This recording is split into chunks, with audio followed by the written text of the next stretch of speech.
ขอนอบน้อมเอากุณพระแก้วเจ้าทั้งสามประการอันมีพระพุทธพระธรรมพระสงฆ์กุณพ่อกุณแม่กุณครูบาอาจารย์กุณศีลธรรมกรรมฐานจงมาปกห่มรักษาครูบาอาจารย์พระเจ้าพระสงฆ์ทุกรูปปกห่มรักษาปอออกไม่ออกศรัทธาท่านสาธุชนคนดีผู้สนใจใฝ่ในธรรมทุกท่านขอถวายความเคารพแสดงความนับถือพระมหาเถระพระเถรานุเถระเจ้าคณะพระสังฆาธิการครูบาอาจารย์เจ้าที่เปิดวิทยุฟังอยู่ที่วัดที่ว่าเวลานี้เจริญปอนศรัทธาญาติโยมท่านสาธุชนคนดีผู้สนใจใฝ่ในธรรมทุกท่านธรรมะสวัสดีสวัสดีมะค่ำยามแลงวันพฤหัสบดีที่28เดือนตุลาคมพุทธศักราช2564วันนี้เป็นวันเดือนเกี่ยงเหนือแฮม7ค่ำพร่ำว่าเป็นวันพฤหัสบดีวันพุธนี้เป็นวันพระเป็นวันศีลสัปดาห์นี้ก็เป็นสัปดาห์สุดท้ายปลายเดือนตุลาคมหลายท่านคงจะแปลกใจแปลกหูเพราะตามปกติแล้วช่วงรายการเวลาวันพฤหัสบดี4 โมงถึง 5 โมงแรงนี้จะเป็นรายการ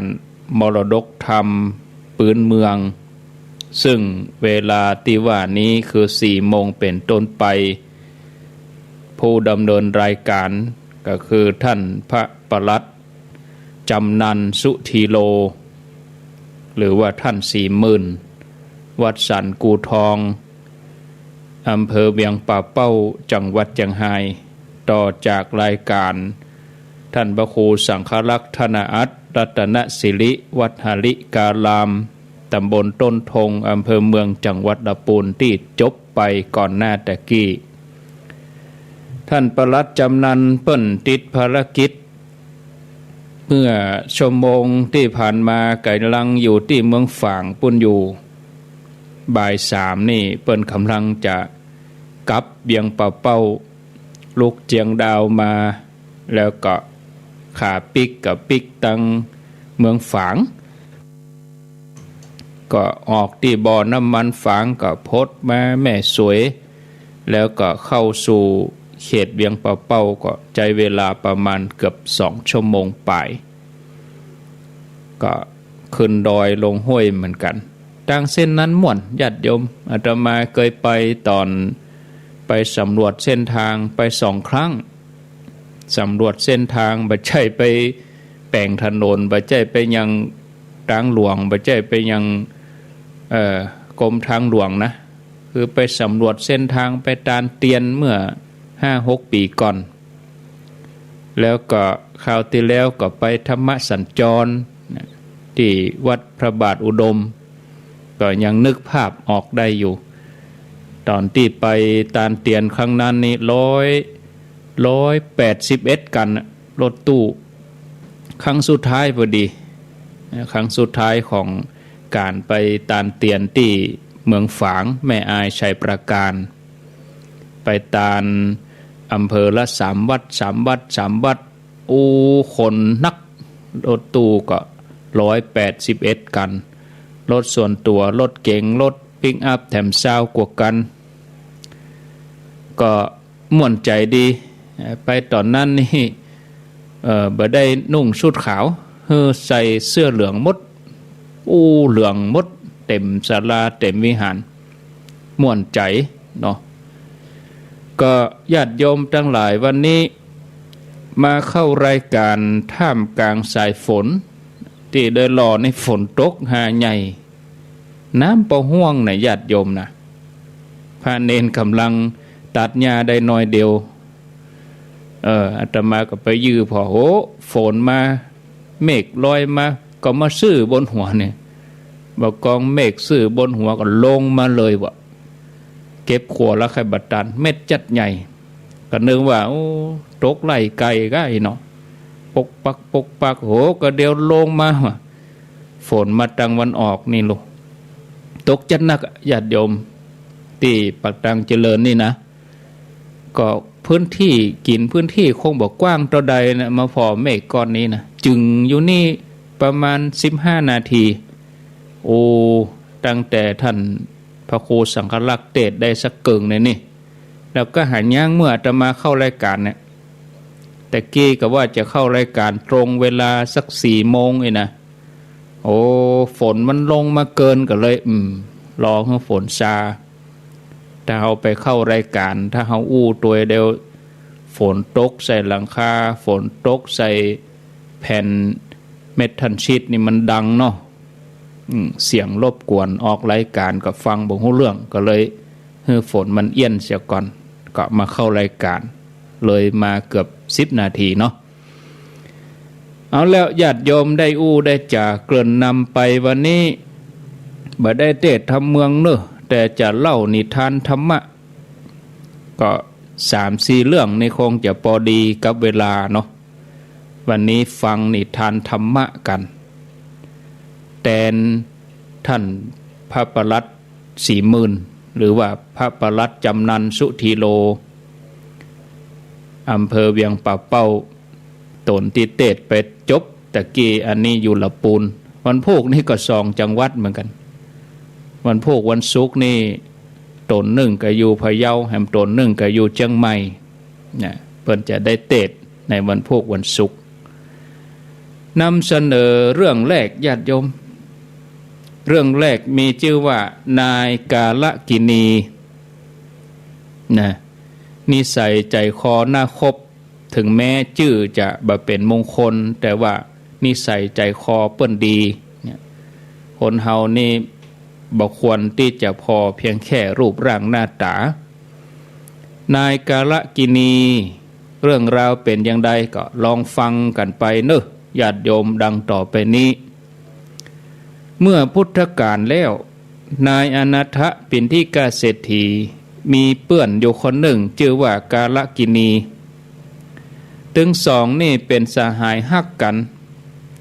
เล่นหนัวกันตั้งแต่น้อยแล้วก็เรียนศิลปะวิทยามาด้วยกันตั้งแต่น้อยๆเมื่อใหญ่ขึ้นมาถึง2ก็ไปมีครอบครัวสร้างฐานะครอบครัวการเวลาล่วงเลยไปนายกาลกินีก็ประสบมรสุมชีวิตเกิดความทุกข์กลายเป็นผู้ที่ตกทุกข์ได้ยากอดมือกินมือก็มาเกิดถึงเปื้อนเกิดว่าเปื้อนเฮาเมื่อสมัยอยู่ด้วยกันเล่นด้วยกันใหญ่มาด้วยกันบัดนี้คงจะจะเป็นที่เปิ้งแก่เฮาได้เขาก็เสาะถามหานายอนาถปิณฑิกเศรษฐีแล้วก็ไปสู่บ้านของอนาถปิณฑิกเศรษฐีแล้วก็เล่าความทุกข์ยากให้กับเพื่อนฟังท่านอนาถปิณฑิกเศรษฐีก็ปลอบใจว่าเป็นหยังเพื่อนตกทุกข์ได้ยากก็มาอยู่ด้วยเจ้าหมู่นี้มาทำการทำงานตอบแทนอยู่ด้วยกันนี้ฉันพี่น้องเนอะนายกาลกินีก็อาศัยอยู่กับท่านอนาถปิณฑิกเศรษฐีช่วยเหลือทำกิจการงานต่างๆตอบแทนที่เพื่อนคนนี้มีฮื้อช่วยการงานกูอย่างศรัทธาญาติโยมยกตัวอย่างก็คือว่าเป็นกรรมกรก็ได้เป็นคนใจก็ดีนะศรัทธาญาติโยมตอบแทนอุปการะคุณของเพื่อนคนอื่นๆของท่านอนาถปิณฑิกเศรษฐีด้วยบ่ว่าจะเป็นญาติบ่ว่าจะเป็นภัยเพื่อนของท่านอนาถปิณฑิกเศรษฐีก็ฮื้อเกียรติ ให้การต้อนรับแล้วก็เจือเจิญให้ร่วมกิจกรรมต่างๆแล้วก็อู้ว่าคนทั้งหลายศรัทธาญาติโยมก็บอกว่าอามากินข้าวกาลกินีนั่งก่อนกาลกินีเนี่ยไปอาบน้ำหรือยังกาลกินีเนี่ยมากินข้าวเตอะกาลกินีอู้กันอยู่นี่นะวันหนึ่งญาติโยมทั้งหลายมิตรสหายแล้วก็หมู่อมาตย์ก็มาที่บ้านของท่านเศรษฐีก็ได้ยินชื่อของเขาแล้วหมู่บรรดามิตรสหายของท่านเศรษฐีก็บอกว่าโอ้กาลกินีเนี่ยบ่เป็นมงคลเนอะจะย่าฮื้อท่านเศรษฐีเนี่ยประสบความโจกหายก็ออกปากเตือนท่านอนาถปิณฑิกเศรษฐีว่าท่านเศรษฐีจะไปเลี้ยงคนนี้ไว้ในบ้านคนจื่อนี้เนี่ยมันบ่ดีเนอะเนี่ยจะไปให้ความใกล้ชิดสนิทสนมนะเพราะแม้แต่ยักษ์ก็ยังหนีนะถ้าจื่อนี้เนี่ยไปบ่ปอเขาเองก็เป็นคนตุกบสมฐานะกับท่านเศรษฐีที่มีเกียรติยศคนรู้จักท่านเศรษฐีนักนี่แต่ว่านายกาลกินีนี่เป็นคนตุกคนยากจะเลี้ยงคนนี้ไว้เนี่ยยังว่าอีญาติโยมท่านอนาถปิณฑิกเศรษฐีก็ฟังคำเตือนแล้วก็ชี้แจงว่าโอ้อันชื่อเนี่ยเป็นเพียงสมมุติต่ออันบักเกี่ยวหยังเขาเป็นคนดีเฮานี่ใหญ่พร้อมกันเนี่ยเฮียนหนังสือกับเฮียนด้วยกันก็ฮู้จักนิสัยใจคอเขาอยู่บัดเดี๋ยวนี้เขาหนีฮ้อนมาปึ่งเย็นอ่ะเฮาก็ช่วยเขากะอันนี้ชื่อนี่นะเป็นเพียงแค่ภายนอกศรัทธาญาติโยมก็พิจารณาเอาก็คงจะมีเหมือนกันเนาะคนเฮาจะเป็นเพื่อนกันได้จะเป็นคบกันได้ก็คบกันที่นิสัยใจคอบ่ได้คบกันเพียงชื่อว่าไพเราะต่ออันน่ะมีครั้งหนึ่งญาติโยมท่านทั้งหลายท่านอนาถปิณฑิกเศรษฐีนี่จะต้องเดินทางไปต่างบ้านต่างเมืองไปเก็บก้าเจ้าอันเป็นทรัพย์สมบัติที่อยู่ห่างไกลก็จะต้องค้างแรมเนาะต้องนอนแฮมเศรษฐีก็หันว่าเพื่อนฮักเขามาอยู่นี่ก็ไว้ใจได้ก็เลยแต่งตั้งให้เป็นคนดูแลรักษาความปลอดภัยระหว่างที่เศรษฐีบ่อยู่เมื่อท่านเศรษฐีเดินทางออกบ้านไปพร้อมกับบริวารจำนวนหนึ่งหมู่โจรก็หู้ข่าวว่าโอ้เศรษฐีบ่อยู่บ้านรุ่นนี่หู้ข่าวว่าจะไปนอนต่างถิ่นหลายวันหมู่โจรนี่ก็เลยวางแผนจะไปปล้นบ้านเศรษฐีโดยถืออาวุธครบมือซุ่มพอความเคลื่อนไหวหมู่โจรก็มอบอยู่รอบบ้านเลยนายกาลกินีก็คิดล่วงหน้าหูเหตุการณ์วางแผนระวังที่เปื้อนเฮาบ่อยู่นี่อาจจะมีหมู่โจรมาจี้ปล้นกะเนี่ยจะมาปุกจะมาบุกจี้ปล้นในบ้านตกเมื่อคืนนี่นายกาลกินีอันเป็นเปื้อนของอนาถปิณฑิกเศรษฐีก็บ่นอนซุ่มอยู่ในบ้านพอความเคลื่อนไหวคนภายนอกก็หันเงาหมู่โจรนี่ล้อมบ้านแล้วหรอกนายกาลกินีก็เลยขจายห้องคนในบ้านตื่นเนี่ยหูตัวแล้วก็ปากันดีดสีตีเป่าตีกองห้องเพลงเป่าสังเป่าแน่เนี่ยหมู่โจรเกิดว่าคนในบ้านนี่บ่หลับบ่นอนกันนี่ดีดสีตีเป่ากันขึ้นห้องรุ่นนี่โตลุ่งกันนี่หมู่โจรก็เลยอู้กันว่าไหนไผเป็นคนหาข่าวข่าวนี่เชื่อบ่ได้หรอกไผว่าเศรษฐีบ่อยู่ที่ไหนได้ร้องรำทำเพลงกันนี่ข่าวที่เฮาฮู้มานี่ผิดพลาดเสียแล้ว ที่จริงนี่เศรษฐีคงอยู่ในบ้านนี้แน่หมู่โจรก็เลยละทิ้งอาวุธนะบรรดาเจือกกาไม้กาเกียมที่จะเอามาบุกบ้านเศรษฐีก็ทิ้งร่องรอยไว้นะ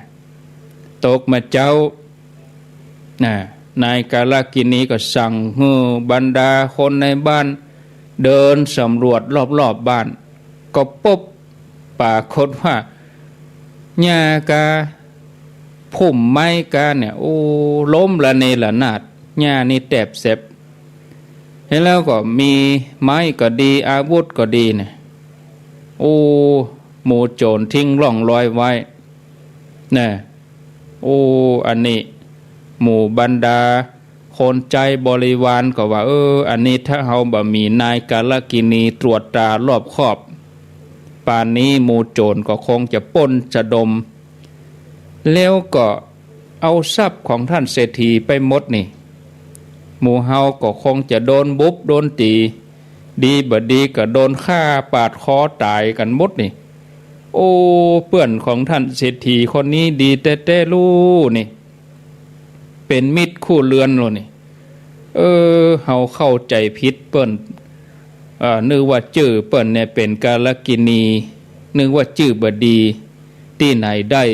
นำความเจริญมาสู่บ้านเฮาโลนี่ท่านอนาถปิณฑิกเศรษฐีกับปีกมาพอดีปีกมากรุงสาวัตถีเมื่อไปถึงบ้านแล้วคนในบ้านก็เล่าเรื่องตึงหมดเธอท่านเศรษฐีฟังท่านเศรษฐีฟังแล้วก็ปลื้มอกปลื้มใจประทับใจในตัวเปื่อนคนนี้แล้วก็บอกให้คนในบ้านว่ามีคนมาสนซอมาบอกให้เฮาไล่เขาไปถ้าเฮาไล่เขาไปวันนั้นเนี่ยวันนี้เนี่ยเฮาคงบ่เหลือทรัพย์สินอะไรอย่างในบ้านเฮาบอกแล้วนะว่าชื่ออันยังก็บ่สำคัญขอให้จิตใจดีจิตที่คิดมีประโยชน์เกื้อกูลเนี่ยสำคัญแล้วก็ให้รางวัลแก่นายกาลกินีเอาไว้เป็นทุนสร้างเนื้อสร้างตัวต่อมาท่านเศรษฐีเปิ้นก็ไปเข้าเฝ้าพระพุทธเจ้ากราบทูลเรื่องราวเล่าเรื่องราวว่าโอ้พระพุทธองค์บ้านของผมเกือบบดีเกือบโดนโจรปล้นน่ะถ้าบ่มีเปื้อนชื่อกาลกินีนิ่มเดียวนิ่มเมียบ้านของหม่อมฉันนะ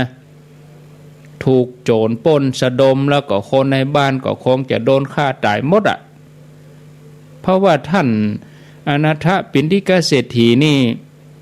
กิจวัตรของเปิ้นก็คือเปิ้นหุ่มไปฟังธรรมหรือญาติโยมเปิ้นหุ่มไปสนทนาธรรมกับพระพุทธเจ้านะว่างๆเปิ้นถึงไปตลอดบ่ขาดเลยองค์พระสัมมาสัมพุทธเจ้าพระองค์ก็ทรงตรัสว่าโอ้ท่านเศรษฐีบัดใจมีกะบัดเดียวนี้เนอที่คนชื่อกาลกินีแล้วเป็นมิตรดีนะได้ช่วยรักษาทรัพย์ของเปื้อนในเฮือนแล้วพระองค์ก็ทรงตรัสชาดกชื่อว่ากาลกันนิชาดกว่าด้วยเรื่องว่าสมัยที่พระองค์ยังปั่มเป่งบารมีเป็นโพธิสัตว์อยู่พระองค์เป็นเศรษฐีมีทรัพย์สมบัตินักก็เคยมีเพื่อนชื่อกาลกินีเหมือนกันแล้วก็นายกาลกินีก็ปกป้องทรัพย์ของพระองค์ได้ฮือพ้นจากเงื้อมมือของโจรครั้งนั้นพุทธองค์คือโพธิสัตว์เจ้าก็ออกจากบ้านเหมือนเดียวกันหูว่าเปื่อนกาลกินีสามารถช่วยเหลือบ้านจองให้อยู่รอดปลอดภัยจากโจรก็เลยยกย่องเปื่อนว่า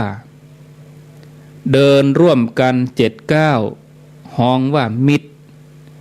เดินร่วมกัน12 ก้าวห้องว่าสหายอยู่ร่วมกันเกิงเดือนหรือว่า1 เดือนห้องว่าญาติอยู่ร่วมกันเมินยิ่งกว่านั้นควรเรียกว่าพี่น้องเฮาจะละทิ้งมิตรชื่อว่ากาลกินีที่สนิทสนมกันมาเมินได้อย่างใด เฮาจะหันแต่ความสุขแต่ละทิ้งเพื่อนได้อย่างใดนี่ท่านผู้ฟังญาติโยมอันนี้ปรากฏในชาดกเนอชื่อว่ากาละกันนิชาดกคติเรื่องนี้ก็ได้คติว่าการคบคนเพื่อยั่งยืนเพราะการทำประโยชน์ชื่อเสียงตีไพเราะเพาะพิงบ่ใจเป็นหลักประกันในการคบหากันนี่ญาติโยมตีพระองค์ได้สรุปในชาดกชัดเจนเนาะเดินร่วมกัน7 ก้าวห้องว่ามิตร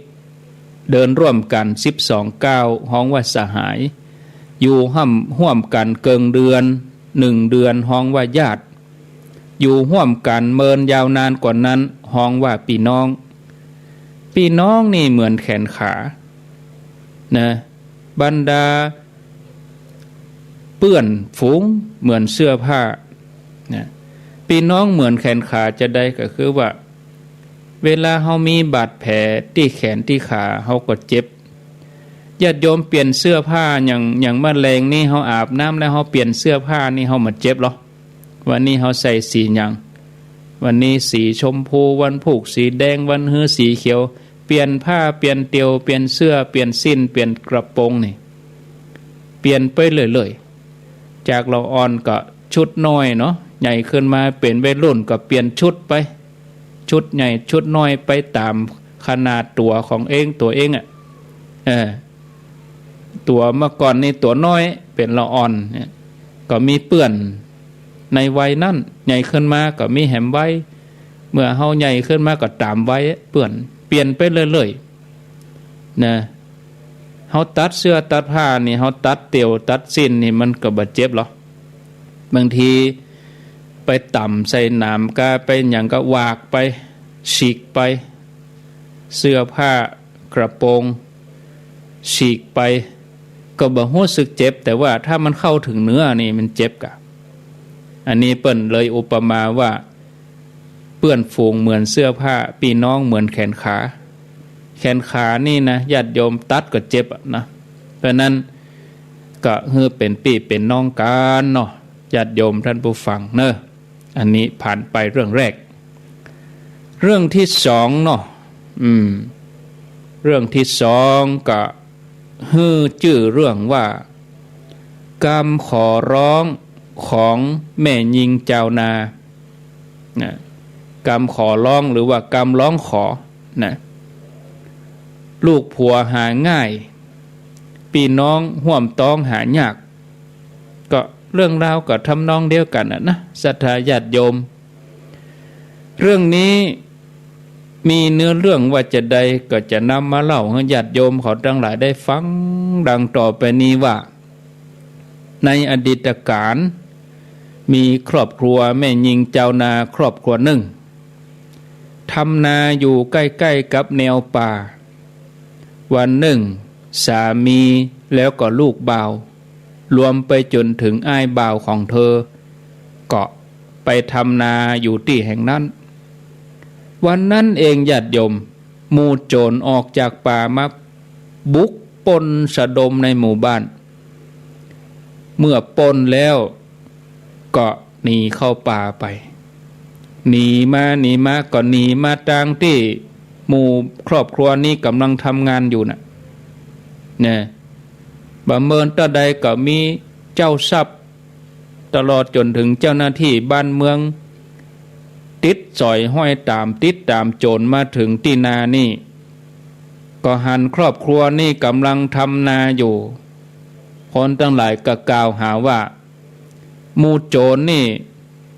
ไปไล่ปล้นสะดมเปิ้นตอนนี้มาเสแสร้งแกล้งเป็นเจ้านาเนี่ยหมู่เขาเกิดว่าคนถึง 3-4 คนนี่เป็นโจรวะศรัทธาญาติโยมสามีลูกบ่าวแล้วก็อ้ายของแม่ยิงเจ้านานี่หมู่เจ้าทรัพย์หมู่เจ้าหน้าที่บ้านเมืองก็นึกว่าถึง3นี่เป็นโจรก็เลยยับไปวะญาติโยมโอ้บ่พอใต้พอเหนืออย่างเนาะยับเปิ้นไปโอ้เอาไปเฮือพญาเจ้าเมืองไต่สวนบอกว่าคนเหล่านี้เป็นโจร นางคนนี้อันเป็นภรรยาของเจ้านาก็ฮู้ว่าบัดนี้โอ้สามีลูกโดยอ้ายโดยโดนเปิ้นยับจับกุมไปฮือพญาเจ้าเมืองก็ติดตามไปแหละไปถึงในวังเตียวไปตัวให้ไปตัวนี่ญาติโยมปีกมาก็มานั่งอยู่บักไก่จากที่พญาเจ้าเมืองเปิ้นประทับนั่งแล้วก็ขอร้องพระราชาว่าขอพญาเจ้าเมืองพระองค์โปรดพระราชทานเครื่องนุ่งห่มแก่หม่อมฉันเตอะพญาเจ้าเมืองฟังคำของเธอก็ตัดสั่งให้เจ้าหน้าที่เอาผ้าห่มให้เธอแล้วเจ้าหน้าที่ก็เอามาส่งให้แม่หญิงเจ้านานี่ก็บอกว่าตัวข้าเจ้านี่บ่ต้องการผ้าห่มอย่างอี้นะตัวข้าเจ้าเนี่ยดิฉันต้องการให้พระราชทานเครื่องนุ่งห่มคือสามีนั่นหมู่บรรดาราชบุรุษก็นำความนี้ไปกราบทูลพญาเจ้าเมืองให้ทรงทราบพญาเจ้าเมืองก็ตรัสให้เอานางนี่เข้ามาเข้าเฝ้าแล้วเปิ้นก็ถามว่าพระองค์ก็ตรัสถามว่าได้ยินว่าตัวเจ้านี่ขอผ้าห่มคือสามีกานางก็กราบทูลว่าข้าแด่สมมุติเทพเนาะแต่จริงสามีชื่อว่าเป็นผ้าห่มของสตรีเพราะถ้าบ่มีสามีแม้สตรีจะนุ่งผ้าราคาแพงถึง1,000 ปันกหปณะก็ยังชื่อว่าเป็นแม่หญิงตัวเปล่าพระเจ้าข้าไว้อีกดังที่บัณฑิตเปิ้นได้กันไว้แม่น้ำที่บ่มีน้ำก็ชื่อว่าเป็นห้วยหนองคลองบึงบาดาลเป็นแม่น้ำเปล่าแว่นแคว้นที่บ่มีราชาครองชื่อว่าแว่นแคว้นเปยเปล่าเนี่ยเปยเปล่าให้เนาะแว่นแคว้นบาดาลผู้หญิงที่บ่มีสามีถึงจะมีพี่น้อง10 คนก็ได้ชื่อว่าเป็นผู้หญิงเปล่าพญาเจ้าเมืองฟังแล้วก็อันนี้กึดดีโลนี่เนี่ยพญาเจ้าเมืองก็ถามบุคคลถึง3นี่เป็นอะไรยังกับเธอนางก็กราบทูลพญาเจ้าเมืองว่าข้าแด่สมมุติเทพถึง3 คนนี้นะคนหนึ่งเป็นสามีของหม่อมฉันแถมคนหนึ่งนี่เป็นอ้ายบ่าวแล้วแถมคนน้อยๆนี่เป็นลูกบ่าวพระเจ้าข้าเนี่ยพญาเจ้าเมืองก็ถามว่าใน3 คนเนี่ยตัวเจ้าต้องการจะช่วยภัยนะเฮาก็จะปล่อยไปเหี่ยวคนนะเลือกเหี่ยวคนนางคนแม่หญิงเจ้านานี่ก็กราบทูลพญาเจ้าเมืองว่าพระองค์บ่อาจจะปล่อยได้ถึง3 คนกาพญาเจ้าเมืองก็แม่นแล้วกะนะเฮาจะให้เจ้าเลือกเนี่ยช่วยภัยก็เลือกเอาเหี่ยวคนจะให้ปล่อยถึง3นี่บ่ได้เลือกเอาเหี่ยวคนนะช่วยได้เพียงคนเดียวต่ออันแม่หญิงเจ้านานี่ก็ทูลพญาเจ้าเมืองว่า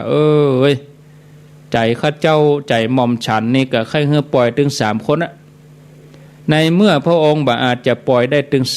3ก็ขอให้พระองค์ปล่อยอ้ายบ่าวของหม่อมฉันเตอะพญาเจ้าเมืองก็ถามว่าโห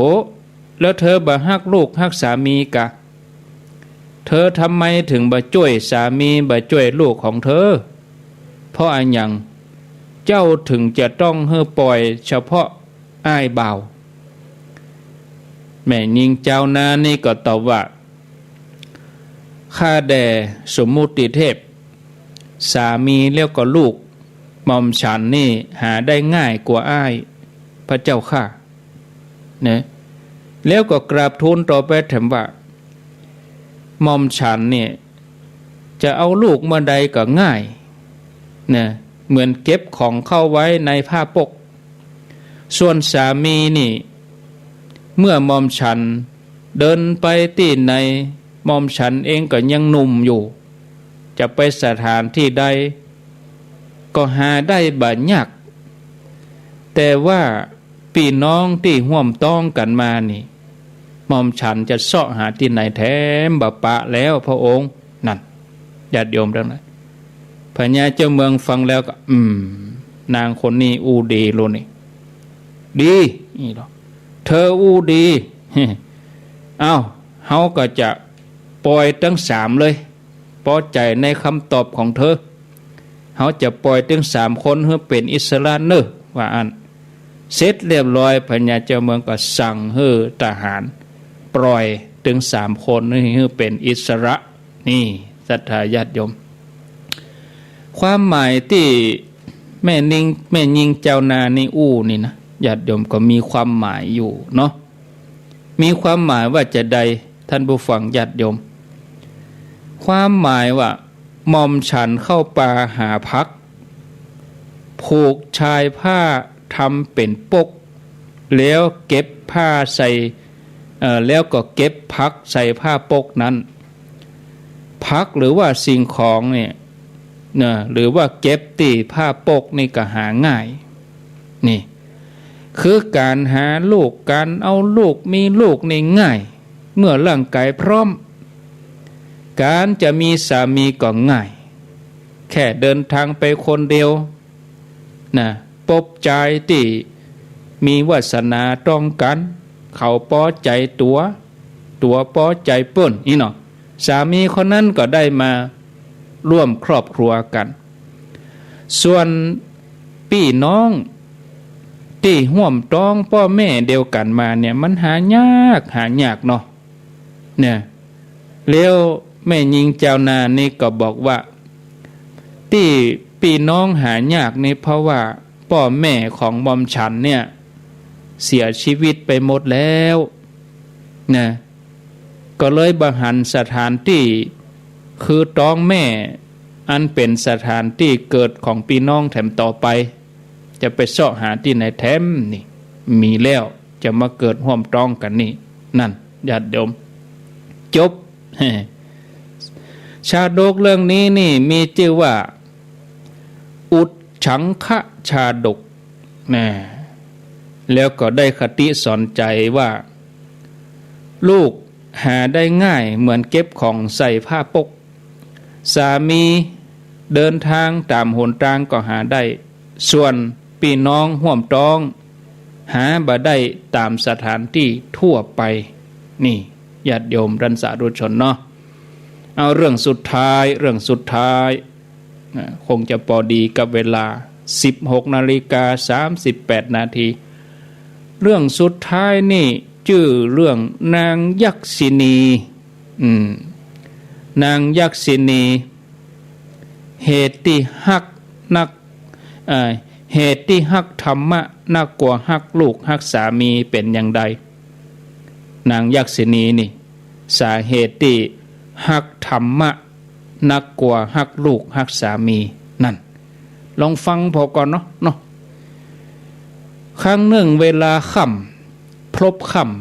ค่ำก็คือว่าตะวันลับขอบฟ้าไปแล้วนะพระพุทธเจ้าพระองค์ประทับอยู่ที่วัดพระเชตวันกรุงสาวัตถีพระองค์แสดงธรรมแก่ภิกษุทั้งหลายว่าด้วยเรื่องนิพพานแล้วก็การปฏิบัติเพื่อจะเข้าถึงพระนิพพานครั้งนั้นมีนางยักษินีตนหนึ่งได้ธิดาก็คือเป็นลูกสาวเนาะเป็นทารกแล้วก็จูงลูกบ่าวเป็นป้อจายผ่านมาที่วัดพระเจตวันเพื่อเสาะหาอาหารนางยักษินีนี่เป็นประเภทภูมิจันทร์ต่ำนะญาติโยมนะเสาะหาอาหารเป็นต้นว่าน้ำหมูกน้ำลายที่เปิ้นทมขว้างที่เปิ้นบ้วนขว้างนั่นยักษินีจะกินอาหารประเภทนี้อุจจาระปัสสาวะกินของสกปรกโสโครกก็ซ้อกินเต็มโมเรียบเต็มโมข้างวัดนะหิมกำแพงตามมัน หัววัดท่านเนาะนะแล้วก็ซุ้มประตูหน้าวัดพ่องเวลาคนออกจากวัดมาก็ถมน้ำลายบ้วนน้ำลายขว้างอีกอะนะบ้วนเสมหะทิ้งอ่ะนางยักษินีนี่ก็เอาลูกมากินนี่นะศรัทธาญาติโยมทีนี้ก็ไปยืนที่ประตูซุ้มหน้าวัดนางยักษินีก็ยืนอยู่หันเพราะว่าพระสงฆ์ทั้งหลายเปิ้นเคารพในพระพุทธเจ้านางยักษ์นี่บ่ได้ยินเสียงคือว่าทางในวัดนี่เปิ้นคงจะมีงานอันหยังเปิ้นคงจะแจกครัวแจกของอันหยังก็คงจะมีอันหยังให้กินพ่องนะอันหยังดีๆเฮาคงจะได้กินพ่องก็เฮาควรจะเข้าไปในวัดเนยใสเนยข้นน้ำผึ้งเฮาคงจะได้ลิ้มรสพ่องเพราะว่าปลาลูกมาเสาะกินของสกปรกหลายวันแล้วก็เลยอุ้มลูกจูงลูก2 คนนี่เข้าไปในวิหารเทวดาที่รักษาอยู่ปากประตูหันเข้าใส่เลยนี่ศรัทธาญาติโยมหันเข้าใส่โอ้ความเรียบร้อยของนางยักษินีนี่ก็เลยบ่ห้ามนะนางยักษินีนี่ก็อุ้มลูกจูงลูกมาด้วยความละเมียดละไมเรียบร้อยนะเดินเรียบร้อยก็เหมือนคนธรรมดาทั่วไปเทวดาเปิ้นก็เลยบ่ห้ามนางยักษินีได้ยินเสียงพระพุทธเจ้าที่เปิ้นกำลังเทศกำลังบอกให้ภิกษุทั้งหลายนางยักษินีก็เกิดความปราบปลื้มเนาะโอ้เหมือนพระสุรเสียงของพระองค์จดจ่อมาที่ตัวเก่าคนเดียวนางยักษินีก็ยืนนิ่งบัดต้วงติงยังตั้งใจฟังนะเงี่ยงหูฟังตั้งใจฟังพระพุทธเจ้าอยู่หันติ๊กๆนะเราอ่อนเนาะลูกถึง2นี่ก็หันแม่นยืนนิ่งอยู่หันกับตืดผ้าแม่มาเสาะอาหารบาเจกาเหตุใดตอนนี้แม่บาไปเสาะอาหารลูกหิวแล้วลูกหิวแล้วแม่ลูกหิวแล้วอย่านางยักเกินว่าลูกน้อยของตัวเก่านี่จะมาคัดขวางการฟังธรรมนะเกิดเลยอู้กับลูกว่าลูกจะไปเดือดเตื้อลูกเงียบก่อนอีแม่จะฟังธรรมพระพุทธเจ้านี่หาโอกาสยากเนอะลูกเนอะที่จะได้ฟังธรรมกับเปิ้นนี่นะเดี๋ยวรอกำเดียวเนาะฟังเทศฟังอย่างแล้วเดี๋ยวแม่จะไปเสาะให้กินนะลูกอันเป็นที่ฮักของแม่ในโลกนี่นะศรัทธาญาติโยมสามีก็อันเป็นที่ฮักของภรรยาในโลกนี้แต่ความปรารถนาในธรรมนี่เป็นที่ฮักยิ่งกว่าสามีและลูกนางยักษินีกึศจะนี้ลูกของนางยักษินีเมื่อถูกความทุกข์ครอบงำก็เร่งลบเล้าแม่เนาะนะศรัทธาญาติโยมแม่จ๋านะลูกอดบ่ได้แล้วเนี่ยลูกอดบ่ได้แล้วหิวนะศรัทธาญาติโยมทั้งหลาย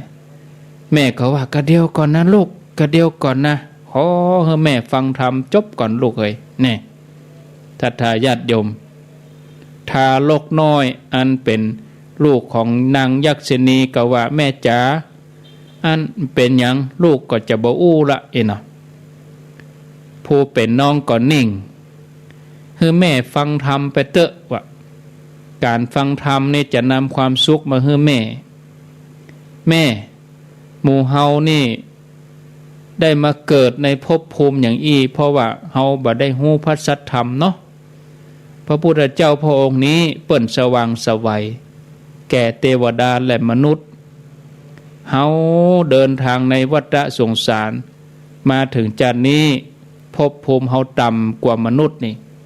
โอ้โชคดีแล้วได้ฟังธรรมจากพระองค์ขอให้แม่ตั้งใจฟังธรรมเถอะลูกจะบ่ลบเล้าละลูกจะนิ่งละนะนางยักษินีฟังกรรมอู้ของลูกอย่างอันก็โอ้น่าชื่นชม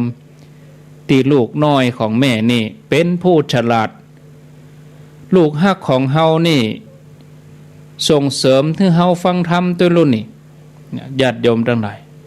โอ้วันนี้เฮาเข้ามาสู่พระศาสนาเฮาจะได้หันอริยสัจแล้วขอให้ลูกทั้งสองฟังกำแม่เนอะท่านผู้ฟังญาติโยมทีนี้องค์พระสัมมาสัมพุทธเจ้าพระองค์ก็ทรงเล็งหันอุปนิสัยของนางยักษินีแล้วก็ลูกของนางยักษินีที่จะได้สำเร็จธรรมเมื่อนางยักษินีเอาลูกมาเข้ามาในวัดก็มายุดฟังธรรมพระองค์ได้เล็งหันวาลจิตก็เปลี่ยนเรื่องที่แสดงธรรมจากที่แสดงธรรมเพื่อประสงค์เรื่องนิพพานพระองค์ก็เปลี่ยนมาแสดงธรรมเรื่องอริยสัจสี่นางยักษินีได้ฟังธรรมฟังเอาจิตไปตามกระแสแห่งพระธรรมในที่สุดก็เป็นโสดาบันวะศรัทธาญาติโยมแต่ว่าลูกนี่ก็ไร้เดียงสาเกินไปเนาะยังไม่สามารถที่จะบรรลุธรรมแต่ก็มีดวงจิตที่เข้าถึงธรรมอยู่เป็นเชื้อไว้หั่นท่านผู้ฟังทั้งสองทั้งหลายนางยักษินีก็อนุโมทนาที่ตัวเองได้ฟังอริยสัจสี่อานิสงส์ของการบรรลุธรรมก็กลับกายให้ร่างกายที่เป็นยักษ์ที่มีร่างกายที่บดีบางามเป็นฝีเป็นตุ่มหายเกลี้ยงไปเลยผิวพรรณดีเหมือนเปิ้นคัดดีๆเนี่ยศรัทธาญาติโยมนะคัดสีชวีวันเนี่ยโอ้ศรัทธาญาติโยมเสร็จแล้วก็ได้อยู่กับลูกที่ต้นไม้หนึ่งใกล้ๆกับพระคันธกุฏีของพุทธเจ้าแล้วก็ได้ฟังธรรมเจ้าเย็นอยู่นั่นนี่ศรัทธาญาติโยมอันนี้อยู่ในพระสูตรเนอะชื่อว่าปุณพสูตรนะได้คติสอนใจว่าลูกก็เป็นที่ฮักสามีก็เป็นที่ฮักแต่พระธรรมคำสอนเป็นที่ฮักกว่าลูกและสามีเพราะว่าพระธรรมคำสอนช่วยให้ออกจากทุกข์ได้บัดใจเพียงจัดนี้นะศรัทธาญาติโยมตลอดจัดอย่างยิ่งเอาแล้วท่านผู้ฟังทั้งหลายพอเวลาแล้ว16:48 นาทีจะเล่าแถมเรื่องก็กลัวกดดันตัวเองเนาะเพราะว่าถ้าเล่าไปกับพอนาฬิกาไปตัวเดี๋ยวบัดตันจบก็จะเล่าวยแล้วก็จะท้าก็จะนานหูเรื่องธรรมะบักอันคือจะบ่เข้าใจก็คงจะเอาเก้าอี้ก่อนเนาะญาติโยมต่อไปนี้ก็คงจะเป็นการแลกเปลี่ยนอู้จานะไผที่ฟังอยู่จะอู้จาก็ขอเจริญพรที่หมายเลขโทรศัพท์นี่เนาะ0998366322หมายเลขนี้ฟังอยู่ก็ลองโทรมาอีกประมาณ11-12 นาทีเนาะ0998366322ช่วงนี้ถ้าญาติโยมมีโอกาสได้สัญจรผ่านไปกายไปทางดอยนางแก้วจะไปลำปางก็จะไปเชียงรายก็จะไปพะเยาก็ก็แว่ขนดินกี่ขนทรายเนาะถ้าเปิ้นแล้วก็ได้ญาติได้ทำแล้วนะถ้าเปิ้นแล้วนะโอ้เสียดายแต่เอาได้ไปญาติกับเปิ้นเจริญพรเจ้าแก่มันแก่เจ้าโอ้ยทำเขาเข้าไปตัวฟังไปตัวมันดีรายงานตัวอยู่ที่ไหนพุทธนิมิตจำตอโมทนาสายต่อไป0998366322โอ้บางท่านพอทำกับข้าวเนาะเตรียมกับข้าวกับปลาเวลาเจ้าแต่ว่าอากาศนี่ค่ำเวมกัน6 โมงนี่มืดแล้วนะญาติโยมท่านทั้งหลายเนาะ0998366322เจริญพรสันขยอมกะเจ้าฟันในศาลาดีขนาดเจ้า วันนี้ฟัง3 เรื่องก่อนนะวันนี้ ก็น่าว่าโอ้ทำพระกูอย่ามาเล่าได้เวลาเอาจับกัดขนาดเวลาก็จำกัดตัวว่าจะเอา4บ่ได้ละโอ้บ่ได้ละบ่ได้ละคนที่เจ้าเนี่ยโอ้ฟังละซึ้งขนาดเข้าใจน่าแก่ทำตามพระกูสอนเนี่ยเจ้าอนุโมทนานมัสการเจ้าฟังอยู่เจ้าสันขยอมสันทรายนี่เจริญปนติดแล้วเนอะอยู่ที่ไหน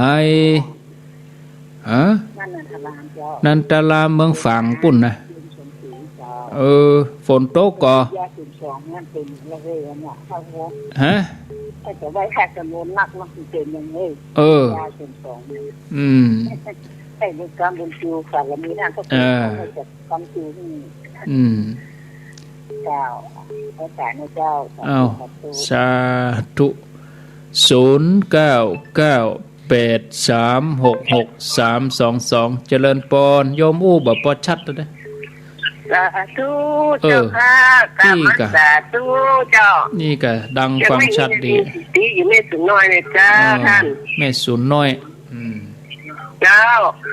โอ้บ่เดียวอันแต่คืนนี้ฝนตกหนักขนาดนี้น่ะเขื่อนอันปงน้ำดังถล่มทลายวันนี้ก็จ่อยกันโอ้ยุ่งกันนั้นครับนะ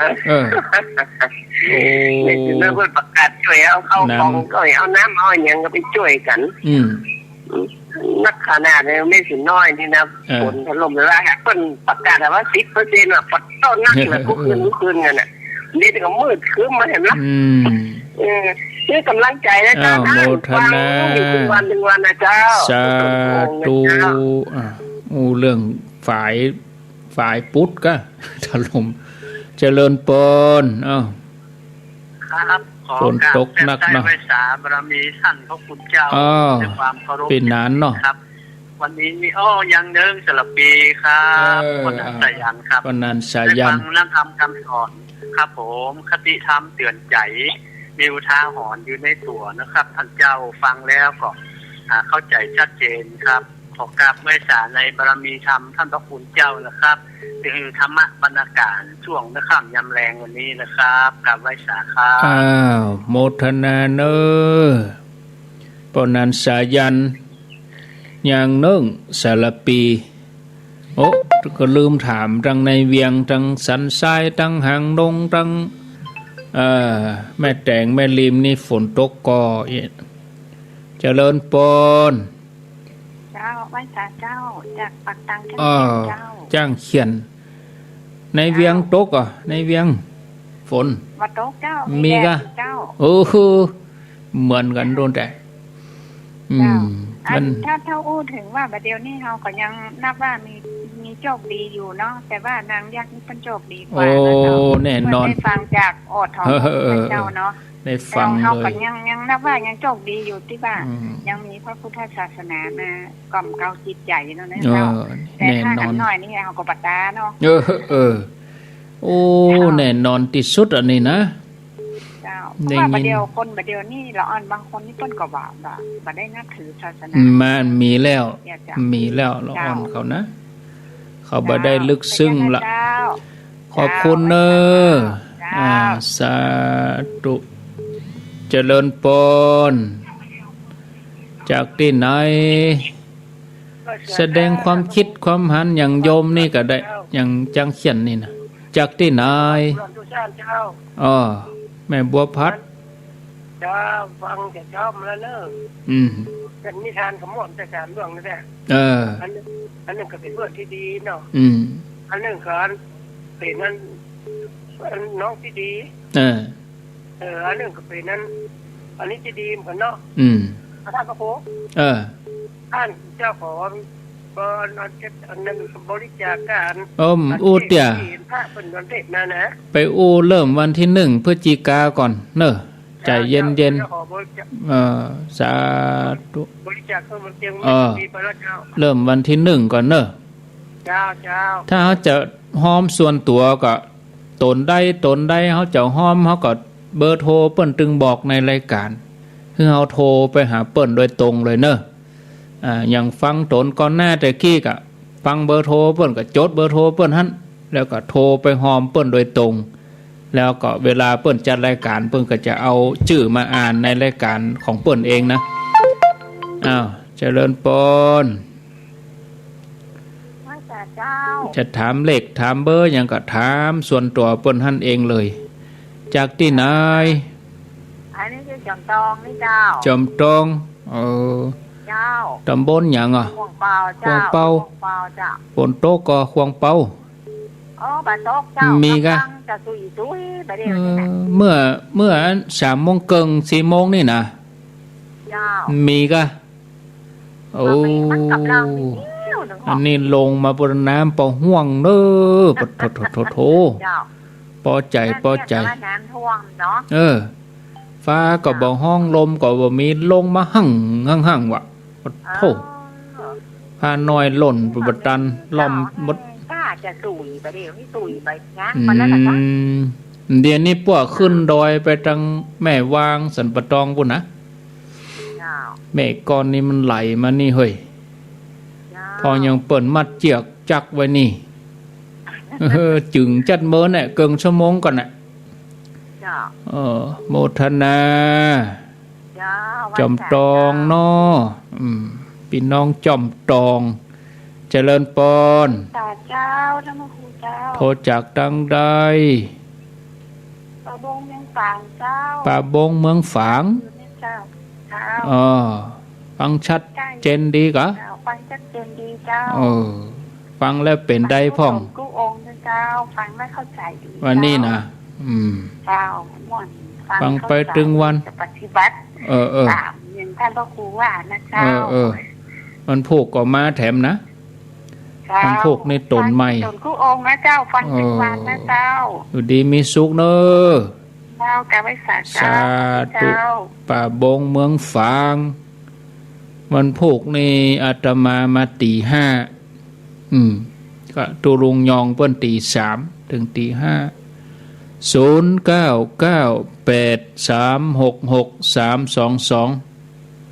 เรื่องวิทยุนี่ว่าเปิ้นบ่เจ็ปิดเนอะโยมเนอะเปิ้นลดกำลังส่งลงก็รัศมีการรับฟังก็คงจะได้บักไกอย่างโยมเขาอยู่ในเมืองก็จังเขียนเนี่ยมันนี่ประตูเชียงใหม่มันได้ยินหมดกะของไฟหินนี่นะแต่ว่าเลยประมาณ10-15 กิโลนี่คงบ่ได้ละรัศมีนะอย่างไฟหินนี่หลังเปิ้นโจนดอยเนาะขึ้นโจนดอยก็ยิงออกไปแถมคงจะไกลอยู่ก็เล่าแถวเนี่ยแถวสันทรายนี่น่าจะได้อยู่โซนสันทรายบ่อสร้างนี่ถ้าเกินกว่านั้นคงได้รัศมีแต่ยังเมืองฝางถ้าอยู่ใกล้สถานีรัศมีเอาเสาว่าที่ตั้งของเสาแล้วก็อ้าแขนแหวดม้นรัศมี10 กิโลประมาณ10-15 กิโลนะเพราะว่าอันส่ง50 วัตต์ทุกวันนี้ส่ง500 วัตต์ก็ลดลงมาประมาณกี่เท่าเนาะจากรัศมีเขาก็หดเข้ามาอย่างนะก็เป็นอย่างญาติโยมกับเขาก็มีสื่ออื่นพยายามเรียนรู้กันไปออนไลน์พ่องฟัง Facebook พ่องอินเทอร์เน็ตพ่องก็เขาก็ต้องเรียนรู้กันไปก็มาอินดูคนที่เพิ่นเข้าบ่ถึงแล้วก็ก่อยเรียนรู้กันไปกำน้อยเนาะพอเวลาแล้วก็ลาศรัทธาไปก่อนเด้อรายการต่อไปเปิ้นมารอท่านี่แล้ววันนี้อู้ไปอย่างใดผิดพลาดประการใดก็ขอสุมาอภัยอันใดที่เป็นสาระก็นำไปสอนจิตสอนใจท่านทั้งหลายโอกาสหน้ามีเวลาก็ก่อยมาปะกันทำใหม่ขอให้ทุกท่านได้อยู่เย็นเป็นสุขเดินทางขับรถขับยังก็ให้มีสติระมัดระวังเนอะจะเตรียมกับข้าวกับปลาก็ให้รับประทานอาหารอย่างอร่อยเนาะอยู่กับธรรมะไปสุขอกสุขใจขอบคุณเจ้าหน้าที่สถานีทุกคลื่นทุกสถานีท่านผู้อำนวยการดีเจเจ้าหน้าที่ฝ่ายเทคนิคทุกท่านที่อำนวยความสะดวกให้ธรรมะให้เสียงนามเสียงธรรมไปถึงญาติโยมถึงบ้านถึงจองถึงหอถึงเฮือนอายุวันโนสุขังปะละ